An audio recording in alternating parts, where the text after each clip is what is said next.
Superman is directed by David Yarovesky. It's written by two of James Gunn's brothers, and it stars Elizabeth Banks, David Denman, and Jackson A. Dunn.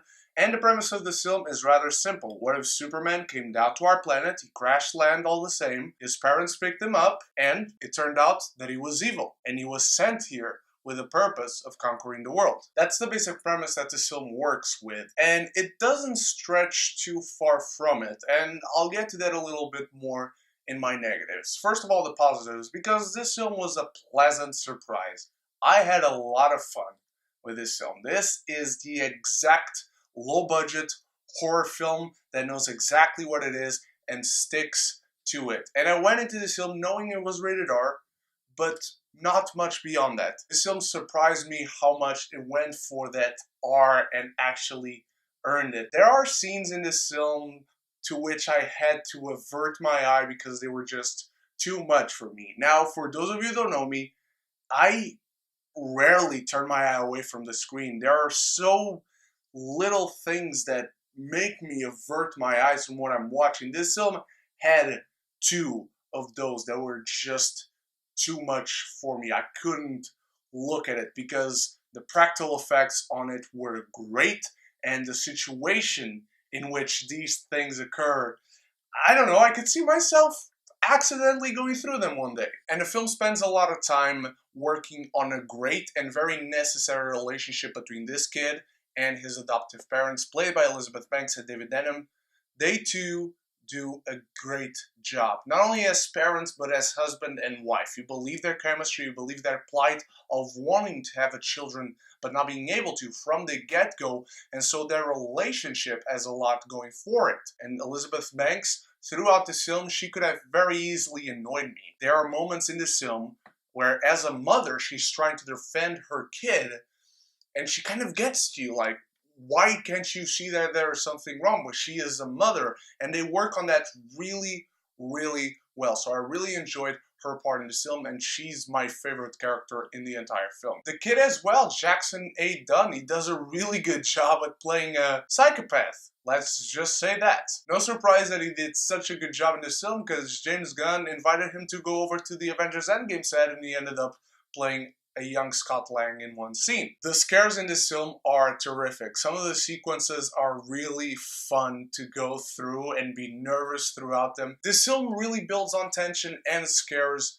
very well. So I was really happy to see that, and I had a lot of fun. I was grinning because this is that type of fun horror that I don't remember seeing since Overlord last October. And now let's go to the negatives, because they aren't many and they aren't major, but they are there. First of all, you can notice the visual effects and the green screen in this film.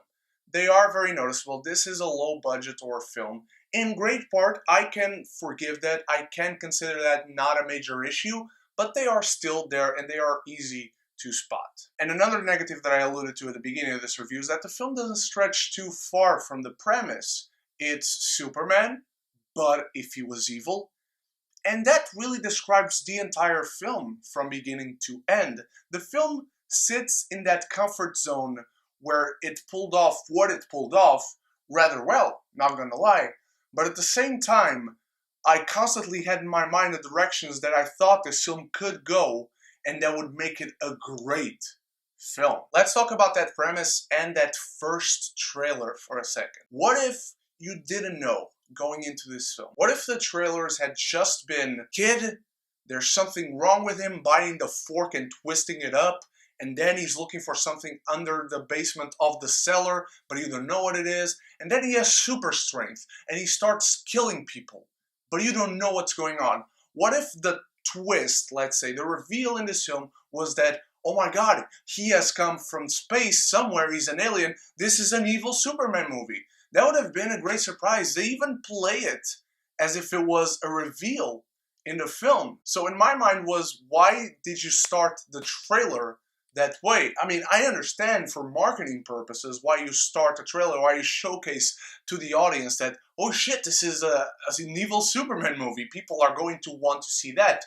I understand that as a marketing tool. But what I could also see was that the film could have been elevated if that was kept a surprise, because again, the film plays it as if it was a big reveal through the second act. Nonetheless, I cannot repeat this enough. This film was a lot of fun. The performances are really good. It has a really solid story with great themes of nature versus nurture, of motherhood. You understand the plight of the parents, and that's really the most important things in this film. You can really adjust those themes to so many different stories, and I think that's what elevates this film from just being okay to being good, except unfortunately it played its hand too safely, not to run any risks, and it stayed within that comfort zone. I'm giving Brightburn a B-.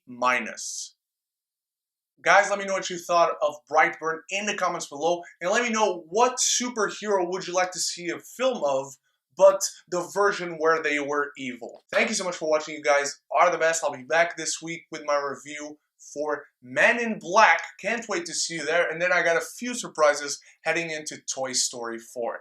Thank you so much. You guys are the best. So until the next video, stay beautiful, stay geeky, and if you haven't done so yet, click the subscribe button and click the bell so you can be geeky united.